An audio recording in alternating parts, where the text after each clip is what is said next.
Hello students and welcome back to our YouTube channel Vidyam. मैं हूं Anshita Jindal, a graduate from Shriram college of commerce new Delhi. And आज इस video में हम करने वाले हैं हमारे क्लास 11th की माइक्रो इकोनॉमिक्स का इलास्टिसिटी ऑफ डिमांड वाला चैप्टर। तो मैंने तुम्हें ऑलरेडी डिमांड करवा दिया है, कंज्यूमर इक्विलिब्रियम करवा दिया है। आज हम करेंगे कि इलास्टिसिटी ऑफ डिमांड क्या होती है। ठीक है, सो देखो हमारे इस चैनल पे every Monday, Wednesday and Friday तुम्हें तुम्हारे क्लास 11th का सबसे बेस्ट क्वालिटी का कंटेंट मिलने वाला है। एवरी मंडे, वेंसडे, फ्राइडे 4 बजे तुम्हें तुम्हारी अकाउंट्स की वीडियो मिलने वाली है एंड 7 बजे तुम्हें तुम्हारी इकोनॉमिक्स या फिर बिजनेस स्टडीज की वीडियोस मिलने वाली हैं। तो every Monday, Wednesday, Friday tuition की टाइमिंग की तरह 4 बजे आ जाओ, 7 बजे आ जाओ। अकाउंट्स, इको, बिजनेस सब कुछ मिलेगा। वन शॉट वीडियोस भी मिलेंगी, डिटेल वीडियोस भी मिलेंगी, इंपॉर्टेंट क्वेश्चन भी मिलेंगे। ऐसे क्वेश्चन भी बताएंगे जो एग्जैक्टली तुम्हारे पेपर में आने वाले हैं। सो हर चीज यहाँ पे मिलने वाली है। जल्दी से जाके लाइक, शेयर, सब्सक्राइब कर दो चैनल को। नीचे डिस्क्रिप्शन में आपको टेलीग्राम का लिंक भी मिल जाएगा, वहां पे आपको सारे ही नोट्स बहुत अच्छे से मिल जाएंगे। जो सारे नोट्स हैं ये आपको टेलीग्राम पे अपलोड हुए मिल जाएंगे। तो आज हम करने वाले बेटा इलास्टिसिटी ऑफ डिमांड के बारे में। ठीक है, ये जो चैप्टर है हमारा 2 अलग अलग पार्ट्स में रहने वाला है। आज के पार्ट में हम इसका थ्योरी वाला पोर्शन करेंगे, जहां पे हम डायग्राम, टाइप्स ऑफ इलास्टिसिटी, पूरा थ्योरी पोर्शन आज हम करेंगे। एंड अगले पार्ट में हम इसका न्यूमेरिकल पोर्शन करेंगे, जिसमें हम न्यूमेरिकल के फॉर्मूलाज एंड कुछ 1-2 क्वेश्चन हम निकाल के देखेंगे। मैं बताऊंगी कैसे क्वेश्चन पेपर में आने वाले हैं। ठीक है, सो फर्स्ट पार्ट में आज हम पढ़ते हैं इलास्टिसिटी ऑफ डिमांड की थ्योरी। सबसे पहली चीज यहाँ पर आती है कि मैम ये इलास्टिसिटी ऑफ डिमांड का मतलब क्या होता है। अभी तक हमने ना बेटा आपको डिमांड के चैप्टर में ये बताया है कि डिमांड होती क्या है, डिमांड किन किन चीजों से इफेक्ट होती है। फॉर एग्जाम्पल मैंने क्या बोला था कि एक कंज्यूमर कितने यूनिट्स खरीदेगा किसी चीज के, वो उसकी डिमांड होती है। अब जो बेटा जी डिमांड है, डिमांड को इफेक्ट करने की बहुत सारी चीजें होती हैं। जैसे कि मैंने तुम्हें बोला था प्राइस जो है वो डिमांड को इफेक्ट करता है। लॉ ऑफ डिमांड भी इसी के ऊपर बना था कि अगर मेरा जो प्राइस है वो इंक्रीज हो जाएगा तो जो डिमांड है वो कम हो जाएगी। अगर प्राइस कम हो जाएगा तो डिमांड बढ़ जाएगी। सिमिलरली इनकम, कंज्यूमर की इनकम अगर बढ़ जाएगी तो कंज्यूमर की डिमांड भी बढ़ जाएगी। ठीक है ना, तो हमने ये बताया था कि कौन सी वो चीजें हैं जो डिमांड को अफेक्ट करती हैं। पर क्या मैंने कहीं भी नंबर्स की बात करी? क्या मैंने कहीं भी ये बोला कि प्राइस 10 रुपए बढ़ा है तो डिमांड इतना बढ़ेगी? मैंने तुम्हें कहीं भी ये नहीं बताया कि प्राइस कितना बढ़ने पे डिमांड कितना बढ़ेगी। मैंने ये तुम्हें डायरेक्शन बताया है कि इंक्रीज होगा या डिक्रीज होगा। मैंने तुम्हें स्पीड नहीं बताई, प्राइस किस स्पीड से बढ़ेगा तो डिमांड किस स्पीड से गिरेगी। I have only told you the direction of the change, I have not told you कि चेंज कितना आएगा। आज इलास्टिसिटी में हम यही पढ़ेंगे कि चेंज तो आया, ऑब्वियसली प्राइस बढ़ा तो डिमांड गिरा। ठीक है, डिमांड कर्व डाउनवर्ड स्लोपिंग होता है, वो डाउनवर्ड स्लोपिंग ही होगा। ठीक है, पर कितना?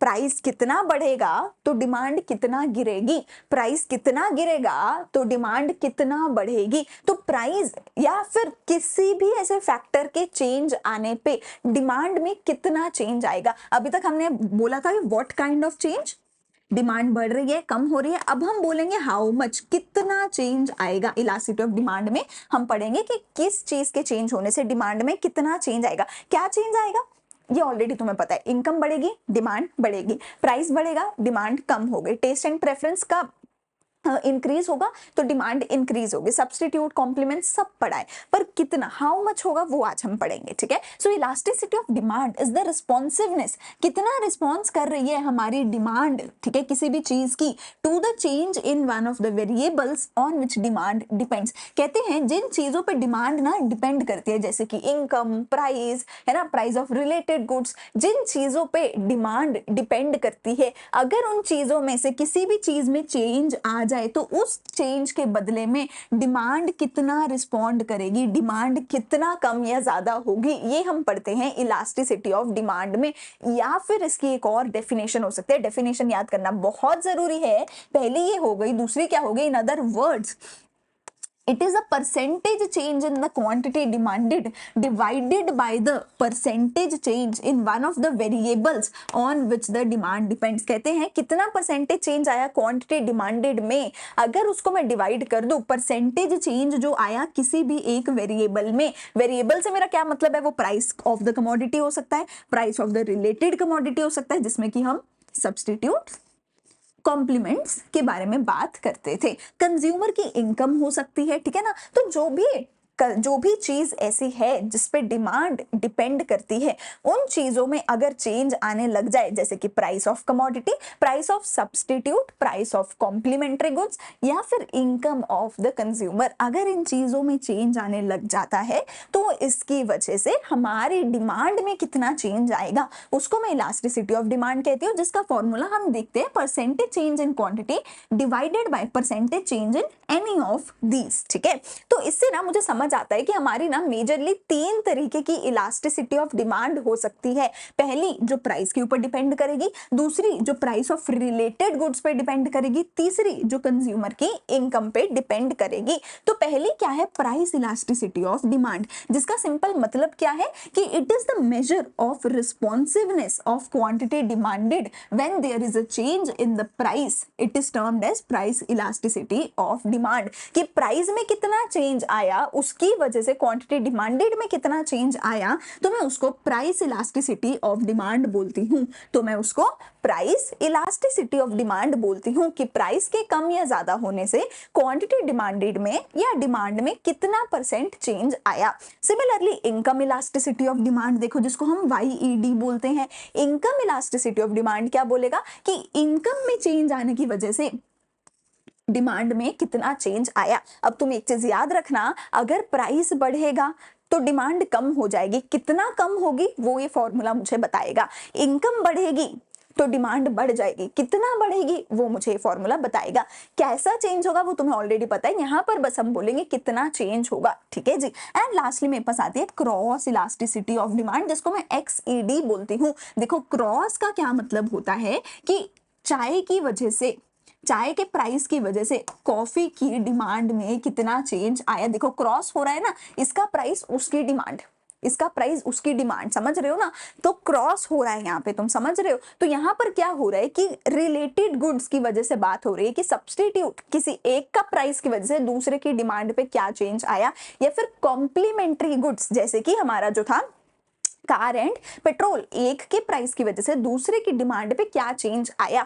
तो क्रॉस का क्या मतलब होता है कि जब भी हम रिलेटेड गुड्स के प्राइस में जो चेंज आता है उसके इफेक्ट की बात करते हैं तो वो क्रॉस इलास्टिसिटी ऑफ डिमांड होता है। ठीक है, क्रॉस इलास्टिसिटी ऑफ डिमांड क्या होगा, change in the price of another good, कितना परसेंटेज चेंज आया किसी भी रिलेटेड गुड के प्राइस में, उसकी वजह से कितना परसेंटेज चेंज आया किसी दूसरे की डिमांड में। रिलेटेड गुड यहाँ पर मैं या तो सब्स्टिट्यूट की बात कर रही हूं या तो कॉम्प्लीमेंट्री की बात कर रही हूं। चाय के प्राइस की चेंज होने की वजह से कॉफी की डिमांड में कितना चेंज आया, कार के प्राइस के चेंज होने की वजह से पेट्रोल के प्राइस में कितना चेंज आया। तो हम यहाँ पे क्रॉस इलास्टिसिटी ऑफ डिमांड किसको बोलते हैं, जब प्राइस एक रिलेटेड गुड का चेंज होने की वजह से दूसरे रिलेटेड गुड की डिमांड में कितना चेंज आया। तो क्या क्या हो सकता है मेरे पास, प्राइस इलास्टिसिटी ऑफ डिमांड हो सकता है, इनकम इलास्टिसिटी ऑफ डिमांड हो सकता है, क्रॉस इलास्टिसिटी ऑफ डिमांड हो सकता है। ये बोलता है प्राइस से कितना चेंज आया, ये कहते हैं इनकम के चेंज होने से,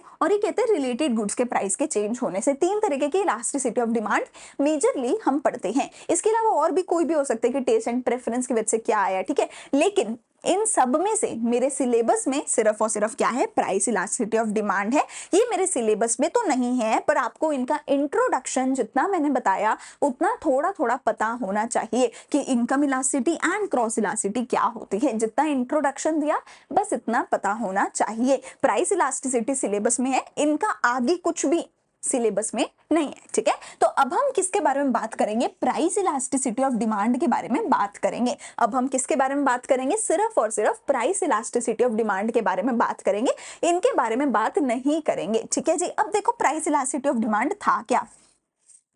प्राइस इलास्टिसिटी ऑफ डिमांड का मतलब था कि मेरे प्रोडक्ट के प्राइस में कुछ चेंज आया, उसकी वजह से डिमांड में कितना चेंज आया। प्राइस अगर 10 से 20 हो गया यानी प्राइस बढ़ गया तो डिमांड फॉर एग्जांपल 20 से गिर के 10 हो गई, डिमांड 20 से गिर के 10 हो गई। समझ रहे हो, प्राइस में चेंज आया उसकी वजह से डिमांड में चेंज आया। अब मैं यहाँ पे परसेंटेज फाइंड आउट करके निकाल सकती हूँ कि ये कितना परसेंट बढ़ा, ये कितना परसेंट कम हुआ, वो मैं यहाँ पे फाइंड आउट कर सकती हूँ, और वो न्यूमेरिकल वैल्यू ही मुझे देती है elasticity of demand. Elasticity of demand हमेशा क्या होने वाली है, एक न्यूमेरिकल वैल्यू होने वाली है, नंबर्स की फॉर्म में एक वैल्यू होने वाली है इलास्टिसिटी ऑफ डिमांड, ठीक है। जैसे कि हम डिमांड के चैप्टर में न्यूमेरिकल वैल्यू नहीं निकालते थे, हम बस इतना कहते थे डिमांड कम हो गई, डिमांड ज्यादा हो गई। यहाँ पर हम न्यूमेरिकल वैल्यू निकालेंगे कि डिमांड 50% कम हुई है, 30% बढ़ी है एंड सो ऑन, ठीक है। तो अब इसकी प्राइस इलास्टिसिटी ऑफ डिमांड की अलग अलग टाइप्स हो सकती हैं। प्राइस इलास्टिसिटी ऑफ डिमांड की अलग अलग 5 टोटल टाइप्स होती हैं depending upon this numerical value. ये न्यूमेरिकल वैल्यू जितनी होगी उसके ऊपर डिपेंड करेंगी हमारी 5 अलग अलग types of price elasticity of demand, ठीक है।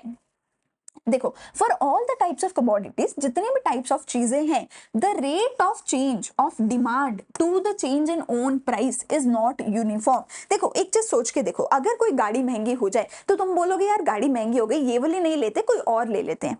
पर अगर आटा महंगा हो जाए तो तुम क्या रोटी खाना छोड़ दोगे? तुम बोलोगे अरे आटा महंगा हो गया, आज से रोटी खानी छोड़ देते हैं, क्या ऐसा बोलोगे? नहीं बोलोगे। तो कुछ ऐसी चीजें होती है जिनका रेट बढ़ते ही तुम कहते हो अरे नहीं नहीं अब तो ये कम कर देंगे। पर कुछ चीजें ऐसी होती है जिनको तुम बोलते हो कोई बात नहीं, रेट बढ़ गया फिर भी खाना तो है, नमक चाहिए, रोटी चाहिए, ठीक है। कुछ चीजें ऐसी होती है जिनको तुम बोलते हो यार ये तो मुझे पसंद है, कोई बात नहीं, रेट बढ़ गया मैं तो भी खरीदूंगा। तो सबके लिए जो चेंज होता है वो सेम नहीं होता। किसी के रेट बढ़ने से बिल्कुल ही डिमांड गिर जाती है, किसी के रेट बढ़ने से डिमांड गिरती ही नहीं है, किसी के रेट बढ़ने से थोड़ी सी गिरती है डिमांड, किसी के रेट बढ़ने से ज्यादा डिमांड गिरती है। तो अलग अलग न्यूमेरिकल वैल्यूज हो सकती हैं इलास्टिसिटी ऑफ डिमांड की हर एक तरीके की चीज के लिए, ठीक है। Demand is said to be more responsive to price changes compare to other commodities. कुछ चीजों की डिमांड ज्यादा रिस्पॉन्सिव होती है, यानी कि ज्यादा कम ज्यादा होती है, ज्यादा डिक्रीज या इंक्रीज होती है, कई में थोड़ा ही इंक्रीज डिक्रीज देखने को मिलता है, ठीक है। दैट इज वाई बहुत सारी वैरायटी है हमारे पास इलास्टिसिटी ऑफ डिमांड की, टोटल 5 होती हैं। पहली मेरे पास आती है इलास्टिक डिमांड। तो इसके अलग अलग देखो नाम क्या हो सकते हैं, इसके अलग अलग नाम यहाँ पर मैं तुम्हें लिख के बता रही हूँ। इसके नाम या तो सबसे पहला हो सकता है इलास्टिक डिमांड, ये लिखा आ सकता है तुम्हारे पास, ठीक है। या फिर इसको तुम लिख सकते हो हाईली इलास्टिक डिमांड, या फिर तुम इसको बोल सकते हो more than unitary, more than इसको हम दोबारा से लिख लेते हैं, more than unitary elastic demand, ठीक है। तो इसके अलग अलग नाम हो सकते हैं बेटा। पहला नाम क्या हो सकता है? इलास्टिक डिमांड, हम सिंपली इसको इलास्टिक डिमांड बोल सकते हैं, या फिर हम इसको हाईली इलास्टिक डिमांड बोल देते हैं, या फिर हम इसको more than unitary elastic demand भी बोलते हैं। तुम्हारी बुक में अलग अलग लिखा आ सकता है, तुम्हारे पेपर में अलग अलग लिखा आ सकता है, तुम्हें पता होना चाहिए क्या क्या बोला जाता है। ये जो इलास्टिसिटी ऑफ डिमांड होती है बेटा, इस इलास्टिसिटी ऑफ डिमांड का, अच्छा पहली चीज इलास्टिसिटी ऑफ डिमांड को कैसे लिखा जाएगा? कैपिटल ई, उसके पैर में छोटा सा डी।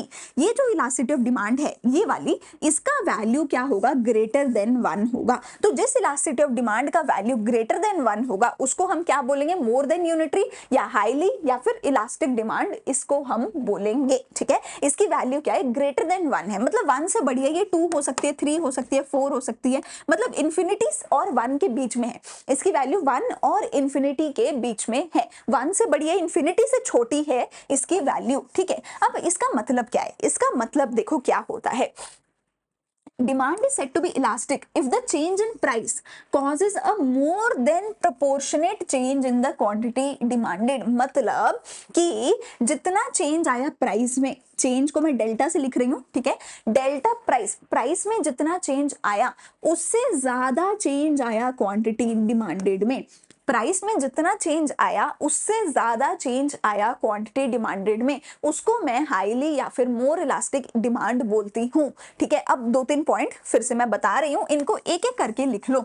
सबसे पहले हेडिंग डालोगे नाम की, सबसे पहला पॉइंट हेडिंग डालोगे, हेडिंग के अंदर लिखोगे क्या क्या इसके नाम है। दूसरा पॉइंट लिखोगे इसकी वैल्यू, कि इसकी वैल्यू ग्रेटर देन 1 होती है, ठीक है, कि 1 से बड़ा नंबर इसकी वैल्यू होगी। तीसरा पॉइंट लिखोगे कि इसमें जो चेंज इन प्राइस है वो कम है, चेंज इन क्वांटिटी जो है वो ज्यादा है। चौथे नंबर पे तुम बेटा इसकी बनाओगे डायग्राम। ये जो डायग्राम यहाँ पर बनी हुई है as it is a diagram तुम बनाओगे। इस डायग्राम में तुम्हारा जो है हमें एक हाईली इलास्टिक डिमांड दिख रही है। अभी के लिए ये डायग्राम तुम बनाओगे, आगे जाके मैं तुम्हें पूरी एक्सप्लेन करूंगी कि कैसे डायग्राम्स को बनाना है, कैसे तुम्हें याद रखना है कौन सी डायग्राम किसकी होने वाली है। 5th नंबर पे तुम बनाओगे एक टेबल जिसमें एक साइड पे तुम लिख दो प्राइस, एक साइड पे तुम लिख दो क्वांटिटी। ठीक है। अब यहाँ पर देखो, अगर मैं कहती हूँ कि मेरा प्राइस जो है वो 10 से बढ़ के क्या कहते हैं 15 हो गया, प्राइस जो है 10 से बढ़ के 15 हो गया। ऑन दी अदर हैंड जो मेरी क्वांटिटी है, क्वांटिटी फॉर एग्जांपल मैं कहती हूँ 30 से गिर के सिर्फ और सिर्फ 5 रह गई। तुम देख सकते हो बहुत वास्ट डिफरेंस है। प्राइस कितना बढ़ा, 10 से बढ़ के 15 हो गया, यानी सिर्फ 50% का इंक्रीज आया है प्राइस में। क्वांटिटी देखो 30 से कम होकर सीधा 5 रह गई। तो तुम यहाँ पे क्लियरली देख सकते हो कि प्राइस में बहुत बड़ा चेंज आया है एज कंपेयर टू क्वांटिटी। तो तुम्हें क्लियरली दिखाना होगा कि क्वांटिटी कई गुना ज्यादा गिर गई एज कंपेयर टू प्राइस का जो चेंज है। इसी को तुम हाईली इलास्टिक बोलते हो। तुम्हें दिख रहा है ना, प्राइस थोड़ा सा इंक्रीज हुआ, क्वांटिटी बहुत ज्यादा गिर गई। इसी को हाईली इलास्टिक डिमांड बोला जाता है कि percentage change in price is less than percentage change in quantity demanded. यहाँ पे परसेंटेज का साइन भी तुम ऐड कर सकते हो कि प्राइस में जितना परसेंटेज चेंज आया उससे कई गुना ज्यादा चेंज क्वांटिटी में आया। ठीक है जी, तो ये हो गए हमारे 4-5 पॉइंट पहले के बारे में। अगला सेकंड पॉइंट आता है इन इलास्टिक डिमांड। फिर से पहले पॉइंट में इसके तुम लिखो नाम। इन इलास्टिक डिमांड को तुम क्या बोलोगे, यहाँ पे क्या था, हाईली इलास्टिक। इसको तुम क्या बोल सकते हो, लेस इलास्टिक डिमांड भी बोला जाता है, या फिर इसको less than unitary elastic demand भी बोला जाता है, या फिर इसको less than unitary elastic demand भी बोला जाता है। दूसरा पॉइंट, पहला पॉइंट नाम का हो गया। दूसरा पॉइंट तुम यहाँ पे क्या लिखोगे कि भैया इसमें जो क्वांटिटी में चेंज आया वो कम है और जो प्राइस में चेंज आया वो ज्यादा है। देखो ऊपर क्या था, प्राइस में कम चेंज आ रहा था, क्वांटिटी में ज्यादा चेंज आ रहा था। चेंज क्या है, प्राइस बढ़ेगा क्वांटिटी गिरेगी, प्राइस कम होगा क्वांटिटी बढ़ेगी। चेंज वही है, पर प्राइस में जितना चेंज आया उससे ज्यादा चेंज आया क्वांटिटी में। यहाँ पे प्राइस में जितना चेंज आया वो ज्यादा था और क्वांटिटी में कम चेंज आया था। तीसरे नंबर पे फिर से तुम क्या बनाने वाले हो, यहाँ पे डायग्राम बनाने वाले हो। ठीक है जी, और हमारी इसकी वैल्यू कितनी होने वाली है, डायग्राम बनाने वाले हो। फिर इसकी जो न्यूमेरिकल वैल्यू होने वाली है वो बेटा क्या होने वाली है, लेस देन 1 होने वाली है। इसकी जो न्यूमेरिकल वैल्यू है वो लेस देन 1 होने वाली है, यानी कि जो इसकी वैल्यू है वो 0 और 1 के बीच में होगी। 0.1, 0.9 कुछ भी हो सकती है, पर 0 और 1 के बीच में इसकी वैल्यू रहने वाली है। लेस देन 1 इसकी वैल्यू होने वाली है। फिफ्थ नंबर पे फिर से हम बनाते हैं यहाँ पे टेबल। अब टेबल में क्या होगा, तुम उल्टा भी कर सकते हो वैल्यूज को। जो मैंने यहाँ पर लिखी इसी को उल्टा कर दो कि जो प्राइस है वो 30 से कम होके 5 हुआ, पर क्वांटिटी सिर्फ थोड़ा सा बढ़ी। प्राइस कितना कम हो गया, पर क्वांटिटी में सिर्फ थोड़ा सा चेंज आया। तो तुम यहाँ पर क्लियरली देख सकते हो एक बार फिर से, प्राइस में बहुत बड़ा चेंज आया, क्वांटिटी में छोटा सा चेंज आया। प्राइस कितना गिर गया, क्वांटिटी थोड़ी सी बढ़ी है। ठीक है, तो यहाँ पे तुम क्लियरली देख सकते हो कि जो डिमांड है वो लेस इलास्टिक है, प्राइस में ज्यादा चेंज आया। लेस इलास्टिक का मतलब क्या होगा, इलास्टिक क्या होता है, रबर जैसे होती है, इलास्टिक होती है ना। हम बोलते हैं कि अरे ये चीज तो बहुत इलास्टिक है, मतलब ये तो बहुत जल्दी अपनी शेप बदल लेती है। इलास्टिक नहीं है, मतलब इसकी शेप चेंज नहीं हो सकती, इसमें चेंज नहीं आ सकता। तो जिसमें चेंज ज्यादा आ रहा है वो ज्यादा इलास्टिक होगी। तो अगर डिमांड में ज्यादा चेंज आ रहा है तो उसको हाईली इलास्टिक बोला जाएगा। अगर डिमांड में कम चेंज आ रहा है तो उसको लेस इलास्टिक बोला जाएगा। यहाँ पे डिमांड में कम चेंज आ रहा है तो लेस इलास्टिक, पहले डिमांड में ज्यादा चेंज आ रहा था तो more elastic. Diagram as it is बना लेना, मैं तुम्हें समझाऊंगी कैसे। अच्छा देखो डायग्राम यहाँ पर कैसा जा रहा है और यहाँ पर कैसा जा रहा है, थोड़ा चेंज है। यहाँ पे डायग्राम ऊपर से शुरू हो रहा है, यहाँ पे डायग्राम देखो थोड़ा नीचे से शुरू हो रहा है, समझ रहे हो, थोड़ा चेंज है। मैं समझाऊंगी आगे कि कैसा चेंज है। अगली चीज आती है यूनिट इलास्टिसिटी ऑफ डिमांड। इसका नाम हम यूजुअली क्या बोलते हैं, यूनिटरी इलास्टिक डिमांड इसको हम बोलते हैं। इसको हम यूनिटरी इलास्टिक डिमांड बोलते हैं। इसके केस में जो इलास्टिसिटी ऑफ डिमांड है वो 1 के बराबर होती है। इसके केस में जितना चेंज प्राइस में आया उतना ही चेंज क्वांटिटी में आएगा। अगर प्राइस 50% बढ़ा, क्वांटिटी 50% डिक्रीज हो जाएगी। अगर प्राइस 50% डिक्रीज हुआ तो क्वांटिटी भी 50% ही डिक्रीज हो जाएगी। ठीक है, इसको हम सबसे इंपॉर्टेंट पॉइंट जो सबसे ज्यादा पूछा जाता है, रेक्टेंगुलर हाइपरबोला। रेक्टेंगुलर हाइपरबोला, ये इसका नाम होता है। क्या नाम होता है इसका, रेक्टेंगुलर हाइपरबोला। एंड इसके ऊपर सबसे ज्यादा क्वेश्चन पूछा जाता है कि रेक्टेंगुलर हाइपरबोला क्या होता है, तो वो यूनिटरी इलास्टिक डिमांड के ग्राफ को रेक्टेंगुलर हाइपरबोला कहा जाता है। ठीक है, फिर इसके बाद 5th नंबर पे एज इट इज तुम डायग्राम बनाने वाले हो। 6th नंबर पे 6 नंबर पे हम क्या करने वाले हैं, फिर से इसका टेबल बनाने वाले हैं। तो एक साइड पे मेरे पास होगा प्राइस, एक साइड पे मेरे पास होगी क्वांटिटी, ठीक है। तो मैं प्राइस को 50% इंक्रीज कर देती हूँ, मैं प्राइस को 10 से बढ़ के 15 कर देती हूँ। तुम देखो 50% इंक्रीज हो रहा है, मतलब 10 का आधा कितना हुआ, 5, तो मैंने आधा बढ़ा दिया, 5 बढ़ा दिया, ठीक है। क्वांटिटी को 50% रिड्यूस करना होगा, यानी क्वांटिटी को मुझे क्या करना होगा, 30 से 30 का आधा कितना होगा, 15। तो क्वांटिटी 50% रिड्यूस हो गई एंड प्राइस प्लस 50% हो गया। यहाँ पे न्यूमेरिकल वैल्यू मत देखो कि ये तो 5 ही बड़ा है, ये 15 कम हुआ है। परसेंटेज देखो, 10 का आधा कितना हो, 10 का आधा हुआ 5, तो मैंने आधा यानी 50% बढ़ा दिया, 10 + 5 15 कर दिया। 30 का आधा कितना हुआ, 15, तो मैंने 30 में से आधा यानी 15 माइनस कर दिया, तो ये 15 आ गया। तो 50% प्राइस बढ़ा, 50% क्वांटिटी डिक्रीज हुई। तो percentage change in price is equal to percentage change in quantity. ये है हमारा यूनिटरी इलास्टिक डिमांड। सबसे इंपॉर्टेंट पॉइंट, इसको रेक्टेंगुलर हाइपरबोला कहते हैं। फिर आता है perfectly elastic demand. Perfectly elastic demand जिसको मैं जिसकी इलास्टिसिटी जो है इन्फिनिटी के बराबर होती है, जिसकी इलास्टिसिटी जो है इन्फिनिटी के बराबर होती है। इसका जो डायग्राम है बिल्कुल ऐसा होता है, बिल्कुल हॉरिजॉन्टल डायग्राम इसका होता है। इलास्टिसिटी इसकी कितनी होती है, इलास्टिसिटी ऑफ डिमांड इसकी इन्फिनिटी के बराबर होती है, ठीक है। इसका जो डायग्राम है बिल्कुल ऐसा एक हॉरिजॉन्टल डायग्राम होता है, पैरेलल टू एक्स एक्सिस इसका डायग्राम होता है। क्या होता है ये, पैरेलल टू एक्स एक्सिस होता है। इसको हम परफेक्टली इलास्टिक डिमांड बोलते हैं, ठीक है। डायग्राम इसका एज इट इज बनाओगे, इसका टेबल जो है उसको ध्यान से देखो। प्राइस है, क्वांटिटी है, इसका जो टेबल है ध्यान से देखो। देखो प्राइस कितना है, यहां पर है। डिमांड ये भी हो सकती है, ये भी हो सकती है, ये भी हो सकती है, ये भी है, ये भी है। कहने का तात्पर्य है डिमांड कम हो सकती है, बिल्कुल कम हो सकती है। डिमांड ज्यादा हो सकती है, बहुत ज्यादा हो सकती है। क्या प्राइस चेंज होगा, डिमांड कम हो गई, डिमांड ज्यादा हो गई। डिमांड कैसे मैं बोल रही हूँ, देखो क्वांटिटी एक्स एक्सिस पे है, तो ये जो है क्वांटिटी, क्वांटिटी इतनी हो सकती है, इतनी हो सकती है, इतनी बढ़ती जा रही है, बढ़ती जा रही है, बढ़ती जा रही है। प्राइस है वाई एक्सिस पे, क्या प्राइस चेंज हुआ, क्या प्राइस ऊपर नीचे आया, आया ही नहीं, प्राइस आया ही नहीं, प्राइस वहीं का वहीं खड़ा है। क्वांटिटी कम ज्यादा होती जा रही है, क्वांटिटी कम ज्यादा होती जा रही है। प्राइस 10 का 10 है, क्वांटिटी 10 से 20 हो सकती है, क्वांटिटी 20 से 10 हो सकती है, क्वांटिटी कम हो सकती है, क्वांटिटी ज्यादा हो सकती है, प्राइस चेंज नहीं हो रहा। इसी को हमने क्या बोला गया है, परफेक्टली इलास्टिक डिमांड। देखो परफेक्टली इलास्टिक मतलब जो इलास्टिसिटी है वो इन्फिनिटी है, मतलब इलास्टिसिटी बहुत ज्यादा है, मतलब चेंज बहुत ज्यादा है। प्राइस तो चेंज हो नहीं रहा पर डिमांड का चेंज बहुत ज्यादा है, यही परफेक्टली इलास्टिक डिमांड है। प्राइस 10-10 लिख दो, क्वांटिटी को चाहे तो 10 से 20 कर दो, चाहे क्वांटिटी को 20 से 10 कर दो। क्वांटिटी कम हो ज्यादा हो, क्वांटिटी नाचती फिर रही है, गाना चल ही नहीं रहा, प्राइस चल ही नहीं रहा, ठीक है। परफेक्टली इनइलास्टिक डिमांड, ये मेरे लास्ट है। इसका ग्राफ कैसा होगा, पूरी तरीके से वर्टिकल होगा। देखो इसको हम क्या बोलेंगे, नाम सबसे पहले परफेक्टली इनइलास्टिक डिमांड। वैल्यू क्या होगी, इलास्टिसिटी ऑफ डिमांड की वैल्यू होगी 0।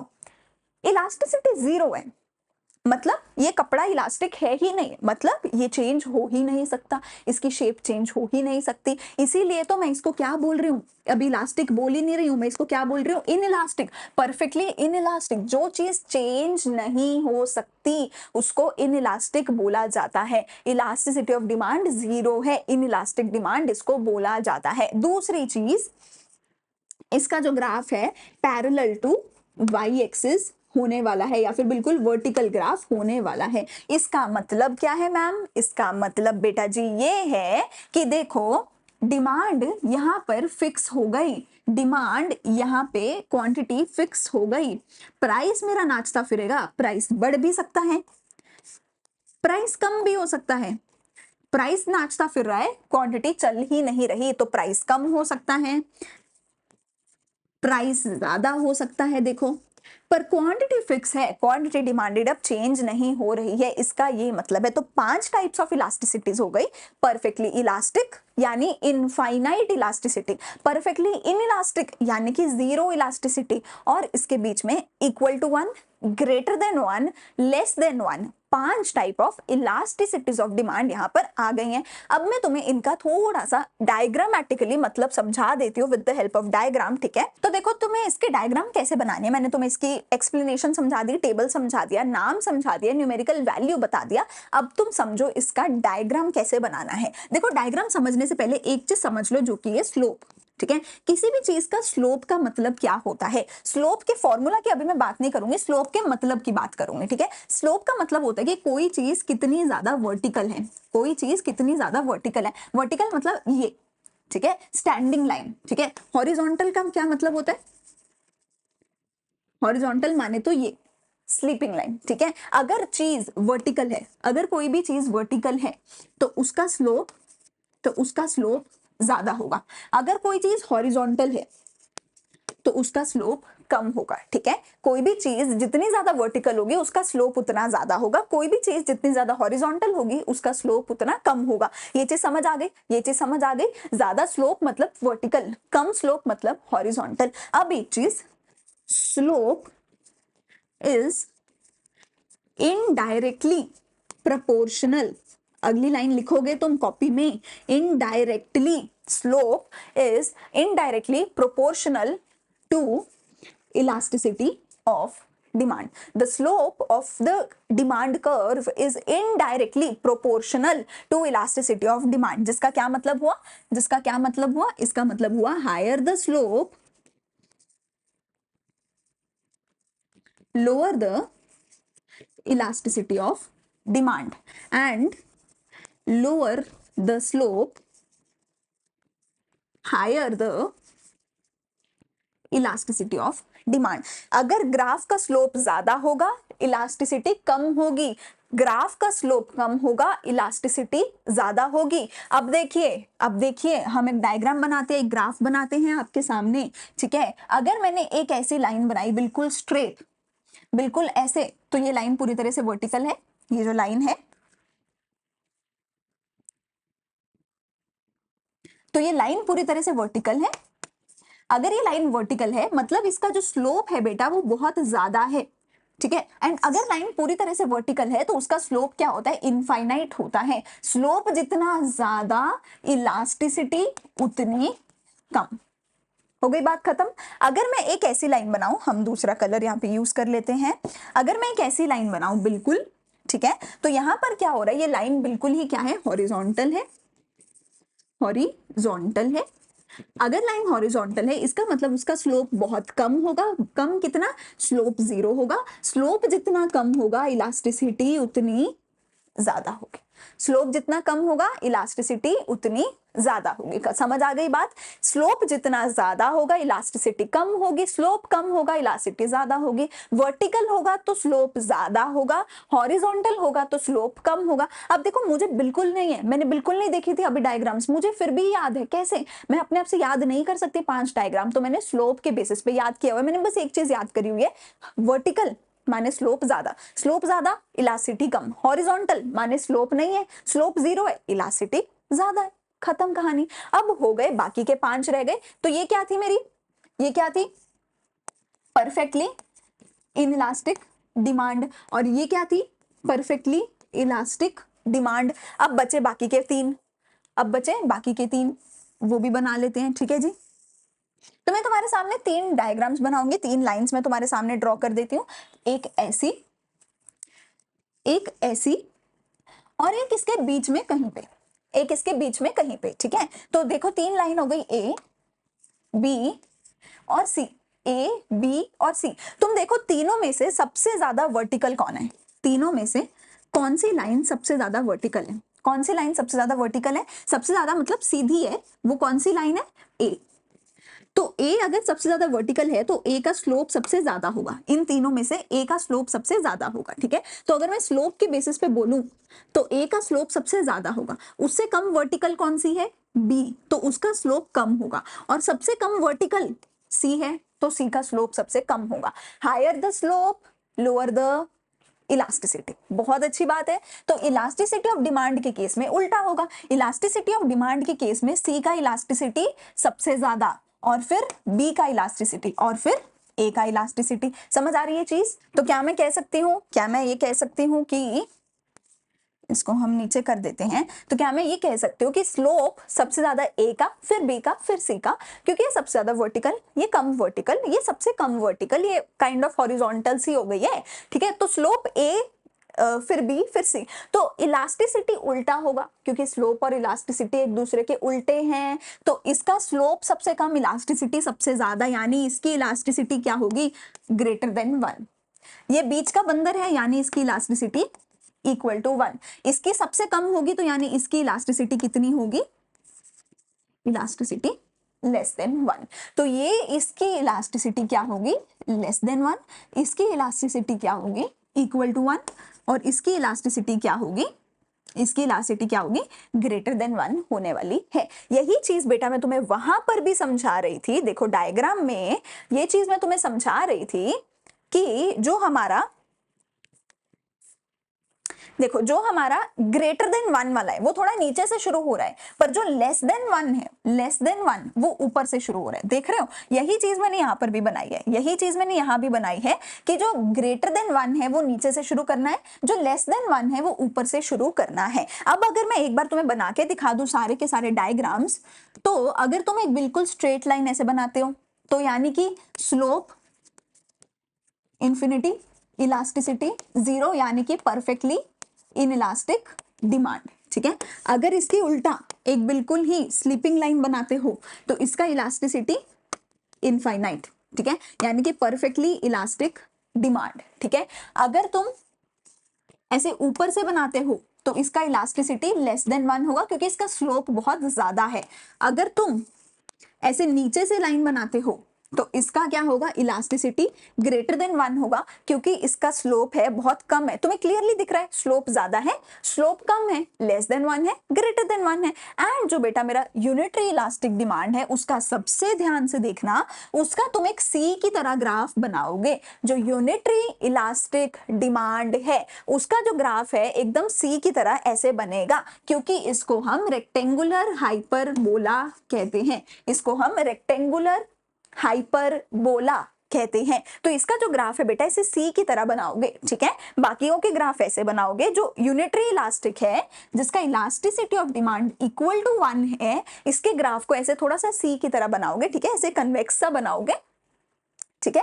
इसको हम रेक्टेंगुलर हाइपरबोला कहने वाले हैं, ठीक है। ये हो गए मेरे पांचों ग्राफ, पांचों टाइप्स ऑफ इलास्टिसिटीज। अगर कुछ भी अच्छा लगे वीडियो में, so please like, share and subscribe to our channel. सारी प्लेलिस्ट तुम्हें यहाँ पर हमारे चैनल पे मिल जाएंगी, इको की, बिजनेस की, अकाउंट्स की, अलग अलग से पूरी प्लेलिस्ट मिल जाएगी। वहां पे जाके जिस भी सब्जेक्ट का जो भी चैप्टर, जो भी टॉपिक देखना चाहते हो आप देख सकते हो।